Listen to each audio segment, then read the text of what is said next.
It is a beautiful day for some DSA, and welcome back to the Cozy Club, my friends. My name is Cozy Gamer, and we've got quite the video for you today, my friends. We're going to be talking about the top 10 spells in Disney Sorcerer's Arena. Now, it's been about 6 months since we've done this, and that's mainly because Fairy Slumber has absolutely dominated the meta. There's 2 spots for spells, and one was pretty much just a Fairy Slumber spot, and the other one you could have some creativity.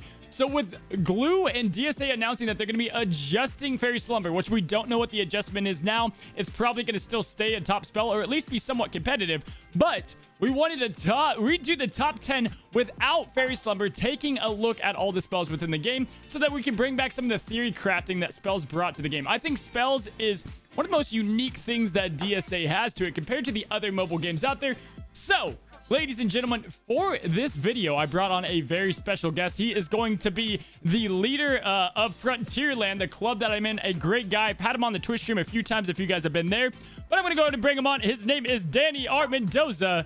Danny, how you doing today, man? I'm great, man. How you doing? Oh, absolutely wonderful. Good to have you on the show. Definitely... guys, Danny, a very insightful human being altogether, but just player within DSA. So wanted to bring him on and talk about the spells. Man, are you pumped that Fairy Slumber is getting adjusted? I'm extremely excited. So I've refused to use Fairy Slumber in PvP just out of sheer stubbornness for as far back as I can remember. I have mine at L4, and I see the utility of it, especially in Conquest and on my ST defense. But it's just not creatively fun. It feels like a cheat code the way it works right now. So I'm excited to see it be more dynamic. Absolutely. Yeah, I mean, it definitely felt like if you weren't using it, you're at such a significant disadvantage. And there wasn't a lot to it. I mean, it just shut down 3 units, 2 units, and that was kind of it. I know a lot of you guys that are free to play invested in this spell, and it is a bummer that it's getting touched up. We don't know what that's going to be, but let's go ahead. Let's get to the top 10, man. I'm actually pumped to use spells again, Danny, like all together outside of it. So starting out with number 1, or actually, I guess, yeah, we'll start. We're going to go from...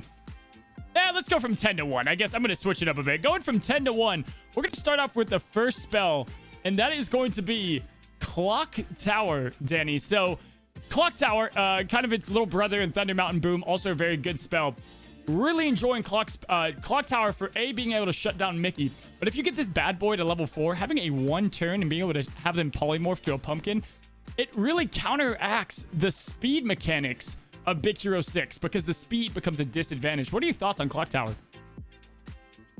So even on like outside of the obvious areas like PvP and Conquest and whatnot, I've really enjoyed Clock Tower in a lot of events, right?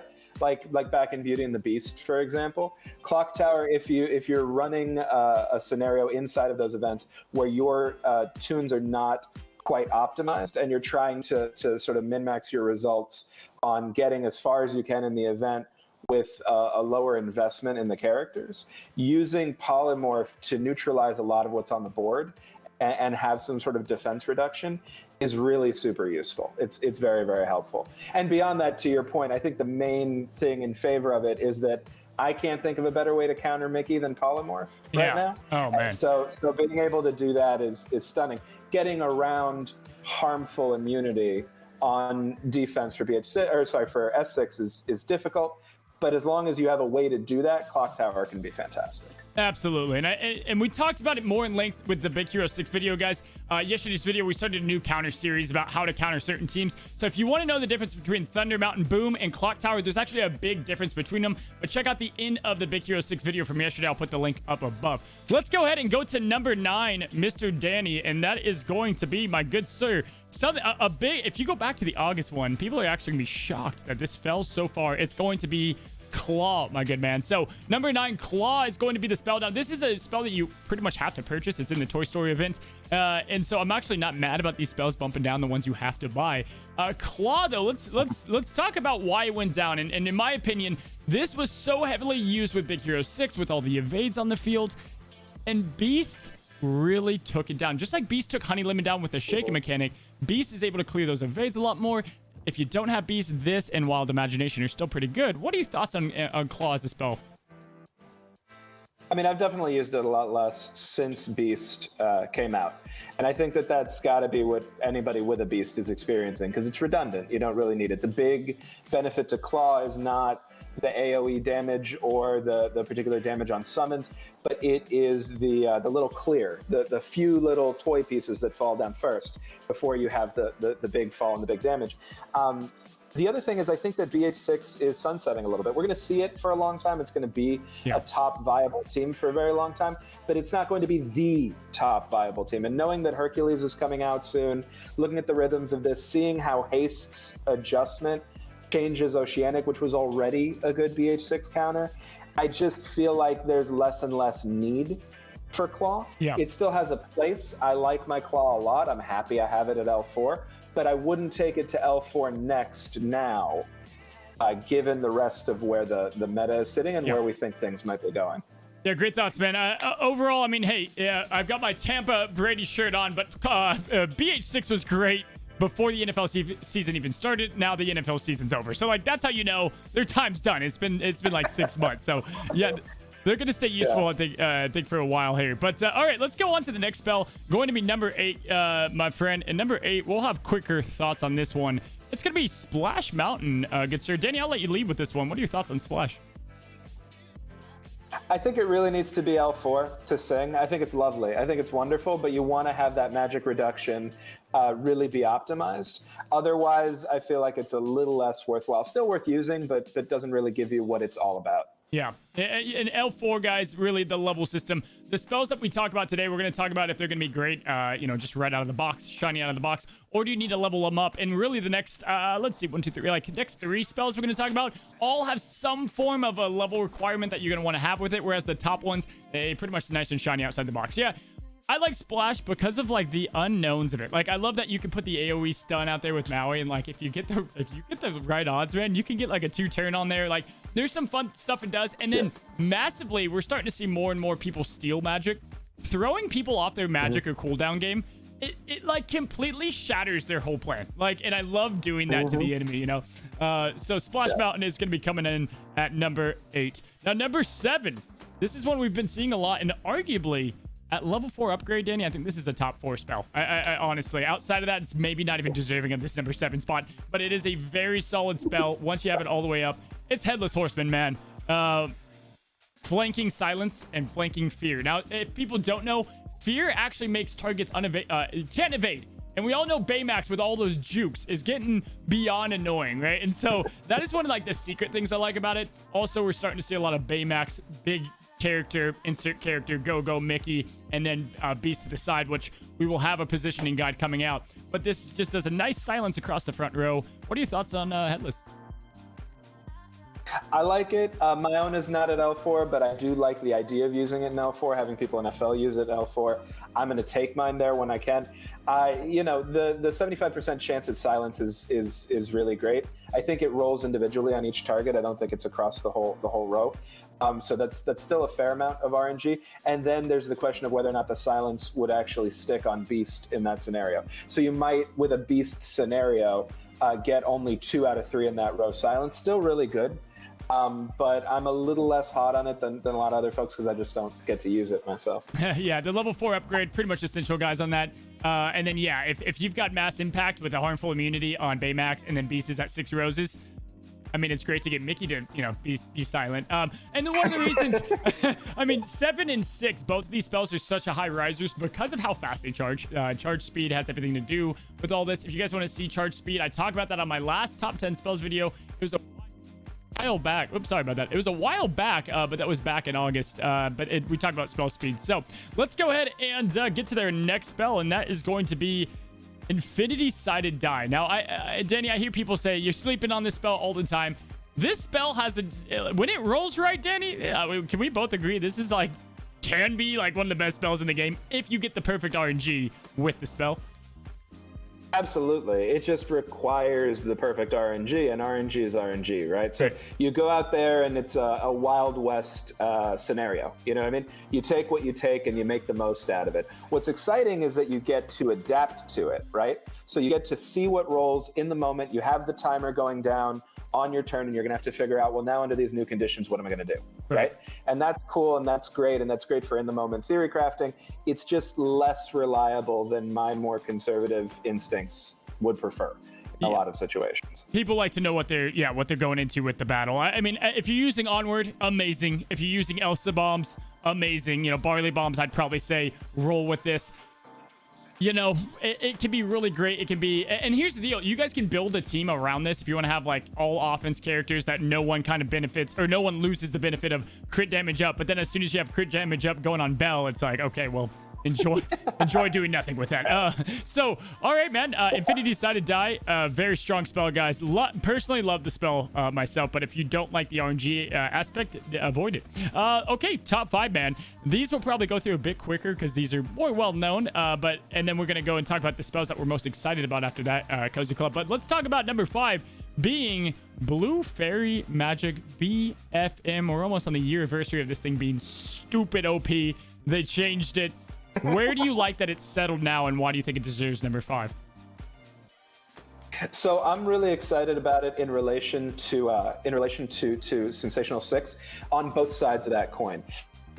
I'm really excited about it helping to counter Sensational 6 because it can clear, especially Minnie's Charms. Minnie's Charms are so dangerous as a part of Sensational 6 on defense in particular, that being able to use Blue Fairy Magic to counter that can sometimes make or break a battle, make or break a counter. And then putting Blue Fairy Magic with S6 on defense can be super exciting because already they have this pile of buffs that they take advantage of from Mickey's leadership.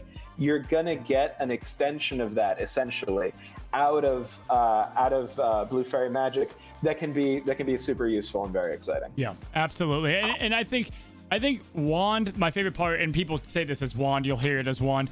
The reason I like Wand with Oceanics, number 1. They're already a slow faction, so to give them a little bit of an extra curve, and that's why I like Wand, because it gives you just that little extra speed turn meter to get something off, to get a big ability off, to get the AoE stun off. They think you shut down a Maui with a silence, boom, pop this, then you got the AoE stun. Like, there's a lot of ways to use it. I think that we're going to continue to see it. It's a mythical spell, not that that's worth anything right now, but definitely like BFM. All right, let's go ahead and rock through these last 3 here, man. Time flies. Last 4, sorry. We've got Shadow at number 4. And Shadow might be like my favorite spell in the game. It's not the best. It might be my favorite because of all the different scenarios that you could run with it. Essentially, guys, Shadow with Bell, with these offensive characters that you can really make some great Bubbles, obviously very well known. You're going to be rocking some very, very solid extra Shadow characters and getting max use out of them. Now, if you Shadow someone, Danny, I'll let you talk about the Maui and the Baymax trick with it, because there's a lot you can do with it, and it's inconsistent in a lot of ways, but doing Mulan on a princess team, I mean, there's almost always a reason to Shadow a character. You just have to make it work best. Now, it can be a hindrance with Mickey Mouse and Disneyland Forever. I mean, it's literally game, set, match if you've got Shadow and Cauldron on the field. But I do like all the theory crafting. As someone who loves to build new teams, Shadow's a perfect fit. Quickly, Danny, thoughts on Shadow? Yeah, my favorite way to use Shadow in PvP is to play Hide the Mickey with it and set up multiple Shadow Army characters like Bubbles, like Belle, under the right scenarios, like a taunting Maui, which you mentioned, or a Baymax. Things that can benefit either from passive interactions or just getting a lot of assists going, and surrounding Mickey with those so that it's harder and harder to keep Mickey alive all the way to the end of the match, to not have a Disneyland Forever go off as he's killed. That makes it a little bit like my opponent is trying to defuse a bomb when they're trying to take out my team, because I could have like 5 Shadows on the field, and if they don't take them all out before Mickey, they could still be done. Right, 100%. And so I think Shadow, endless possibility. I feel like we could make a video just on Shadow. So much possibilities there. Man, we're coming on the 15-minute mark. So 3 is going to be Golden Hammer. Don't think we need to say a lot about it. Very solid spell. Danny, the revive mechanic, I mean, just can't be understated. It can flip the momentum. You do all this work to take down Beast, and then boom, he's back, right? So Golden Hammer, really nice. I think it fell off just a bit because of Rapunzel, because of what she can do. But Golden Hammer, great spell. Would you agree number 3 is a good spot? Absolutely, and I'm excited to see how it interacts not just with Rapunzel, but with Miguel in the future as we see a mythical team rise because he has revives also built into his kit. So we could see a revive meta where it's just you're having a zombie army come back forever, and this could give you a revive on a non-mythical character in that kind of situation. Yep, absolutely. Grandma Tala, quickly. With Grandma Tala, this is the thing, guys. Grandma Tala is the hammer you can use more than once. It does insane healing. Oceanics are continuing to be on the rise. The more Ursulas that come out, or a lot of you guys invested in Oceanics. And with the new changes to Maui, you guys are going to see some new teams that I'll show off that have Oceanics. Grandma Tala is a game changer. It can take someone with very low health all the way up. If you've got a Moana, it puts harmful immunity. It's great in tower. Yeah, I mean, that sums it up, Danny. I'm going to let you speak to number one spell. Grandma Tala being number two. The number one spell in the game currently, guys, it's outside of Slumber at the moment. We'll see where Slumber falls. Is Conjuring Cauldron. And I think we can both agree on this for a multitude of reasons. Why do you feel like Cauldron's at number one? I mean, you can't beat giving magic, right? To your point from before, about how it's really useful and interesting to throw people off their game in terms of removing magic that they expected to happen in a turn order and something specific they're setting up. Being able to grant yourself magic is huge. It's in its own way a little bit of a cheat code, but it is less bothersome, I think, for me personally, than Slumber was, because there is still RNG involved in it to balance out its strength. Yeah. So that you don't know who's getting the magic in a given moment. You can't select that. And I think that makes it viable, so it won't need a nerf in the future. But it's just amazing to be able to get empowered quickly, be able to get a big boom of a variety of characters, Elsa's, Ian's, etc., very, very quickly. Ian's again, because you can do his right off the bat anyway. Right. And things like Mickey. I mean, a Disneyland Forever that you get to do when you hit the right RNG, doing a Disneyland Forever pretty much on the first turn, you can't really beat that. You know, I mean, that's pretty stunning. 100%. Those characters that have that cooldown to start the battle, like Mulan even, like, if you get that lucky roll and Mulan gets her AoE firework, I mean, like, seriously, there's characters that can just, like, end the match. And, you know, obviously we talked about Disneyland Forever and Shadow being in hindrance. Cauldron also doesn't help because it can kill more. But Maurice is insane. Guys, also, like, just speaking to the raid, Cauldron allows for easily some of the most damage. In the phase 2, especially with the Maurice Dash team. Cauldron, I think it's just going to stay around for that reason, mainly because of you just can't beat it. Plus a little bit of speed increase, very nice. Spells 1 through 5, again, all those aren't essential to have level up upgrades. Obviously, Cauldron, you're going to want to have at least level 2, level 4 being a lot better for its overall viability. All right, so wrap up this video, man. Let's talk about some spells that we're excited about. I'm gonna go lead the pack with Mortal Potion, man. We know there's no way that Hercules is not a mythical, or at least like there's gonna be people that are introduced that are mythical, unless a new faction comes all together. I think Mortal Potion was already a very solid spell, and the fact we couldn't use it because we just couldn't make mythicals work right now in the current meta, dude, I'm excited about. I'm excited about Mortal Potion. Yeah, same here, especially taking it to L4. I think it has utility before then, but the adjacent impact of it at L4, once you have a really well-primed mythical team, is going to be fantastic. I think it'll probably have a place in the meta, and I'm super stoked for it in Conquest because it's so important to control the 10s in Conquest, and those are mythical mutators. Having this really be consequential is potentially going to be game-changing for how people experience that game mode. 100%. Well, give me one more spell that you're excited about to wrap us up. So I'm actually super excited about Sugar Rush. I took my Sugar Rush to L4, even though I knew that there were other things I sort of should do instead of that, because I love the 60% chance for everybody to do their basic, right? That comes from that L4 in testing. I think it's really exciting. I still think it has a place in some Sensational 6 combinations.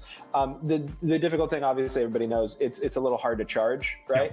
But once you get the charge going, and this is why I think also using it with Oceanic is super exciting. Oceanic is so tanky, right? As a team, OG Oceanic is at least, that you're able to give it time to charge, and then it can help speed up the team that is in its own way before the haste thing has been a little bit slow. And there's nothing wrong with Oceanic doing a bunch of basics, right? I mean, that team really benefits from that. 100%. Them and the Princess faction, just very strong basic attacks that I think that Sugar Rush works well with overall.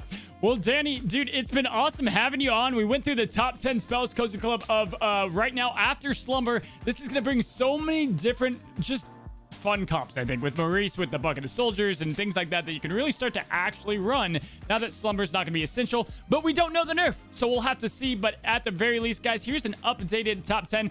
Danny, man, thank you so much for coming on. We hope to have you on for future videos as well, man. You've been you're a great friend outside of just a clubmate, dude. And again, glad to have you on, my friend. You too, man. Thanks so much for having me on. All right, guys, well, go ahead. If you like this kind of video, go ahead and leave a like, comment down below, subscribe to the Cozy Club. It's absolutely free. And until next time, my good friends, stay cozy.